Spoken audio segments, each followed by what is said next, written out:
आप देख रहे TRD एजुकेशनल। आज मैं आपके साथ एक अर्थशास्त्र का एक बहुत ही महत्वपूर्ण टॉपिक लेके आया हूँ, फॉरेन डायरेक्ट इन्वेस्टमेंट। आज अपन फॉरेन डायरेक्ट इन्वेस्टमेंट के बारे में पढ़ेंगे। अंतर्राष्ट्रीय पूंजी आवागमन चैप्टर का नाम है और इसमें पढ़ेंगे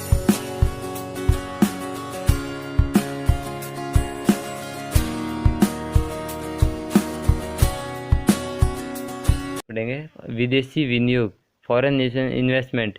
यदि किसी दूसरे देश का नागरिक या सरकार हमारे घरेलू बाजार में विनियोग करती है तो इसे विदेशी विनियोग कहते हैं। जब कोई दूसरे देश का नागरिक या गवर्नमेंट हमारे देश में मनी लगाता है या पूंजी लाता है तो इसे विदेशी विनियोग कहा जाता है। हमारे देश में विदेशी विनियोग होने के क्या क्या प्रकार है, किस किस प्रकार से हमारे देश में विदेशी विनियोग हो सकता है या कैपिटल आ सकती है, तो वो 5 प्रकार है। विदेशी अनुदान या सहायता, विदेशों से कोई सहायता प्राप्त होने पर, ऋण यानी कि लोन लेने पर।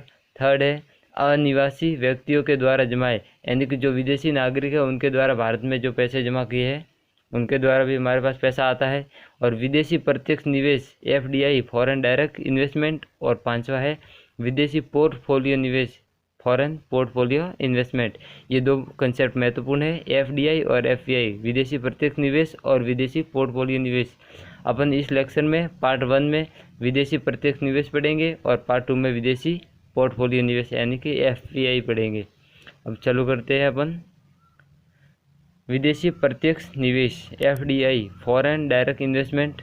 इसका ऑब्जेक्ट, फॉरेन डायरेक्ट इन्वेस्टमेंट करने के पीछे विदेशी नागरिकों का या सरकार का, विदेशी सरकार का क्या ऑब्जेक्ट होता है, उद्देश्य क्या होता है, तो इसमें पढ़ेंगे।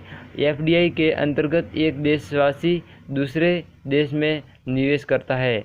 दूसरे देश का नागरिक, विदेशी नागरिक या विदेशी सरकारें दूसरे देश में निवेश करती है ताकि संपत्तियों एवं व्यवसाय में स्वामित्व यानी कि बिजनेस ओनरशिप का अधिग्रहण कर सके। यानी कि FDI करने का मेन ऑब्जेक्ट क्या है, संपत्तियों का मालिक बनना और व्यवसाय में स्वामित्व हासिल करना।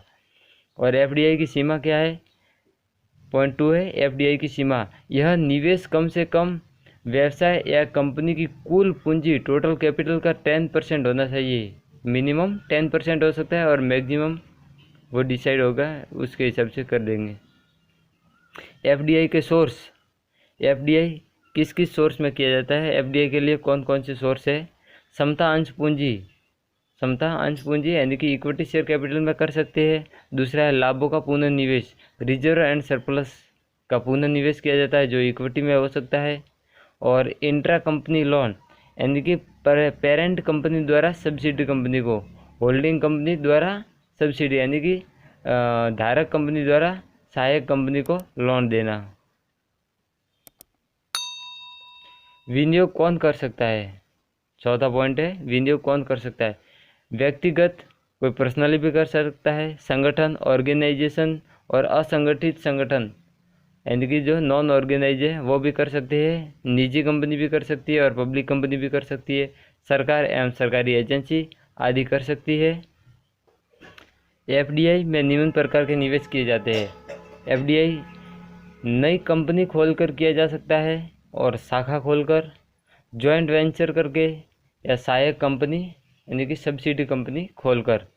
और रियल इन्वेस्टमेंट यानी कि FDI को रियल इन्वेस्टमेंट भी कहा जाता है। इसको रियल इन्वेस्टमेंट क्यों कहा जाता है, FDI को वास्तविक निवेश इसलिए कहा जाता है क्योंकि इसमें विनियोग कंपनी खोलकर, संपत्तियां खरीदकर एवं कंपनी में शेयर या भाग लेकर यानी कि वास्तविक स्वामित्व हासिल करने के उद्देश्य से किया जाता है, इसलिए इसको वास्तविक निवेश भी कहा जाता है।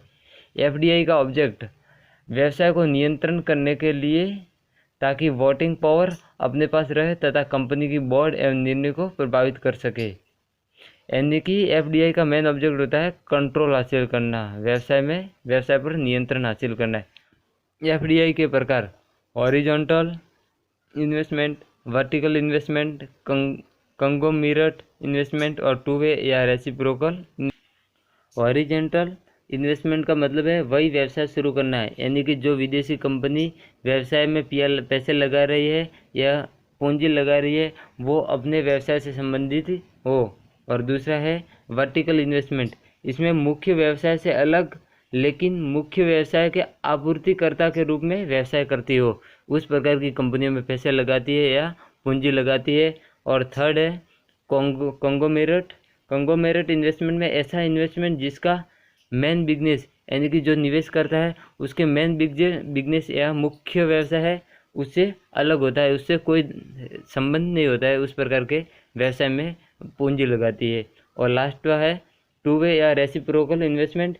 इनमें दो इन्वेस्टमेंट एक दूसरे के देश में इन्वेस्टमेंट करते हैं, आपस में एक दूसरे के देश में इन्वेस्टमेंट किया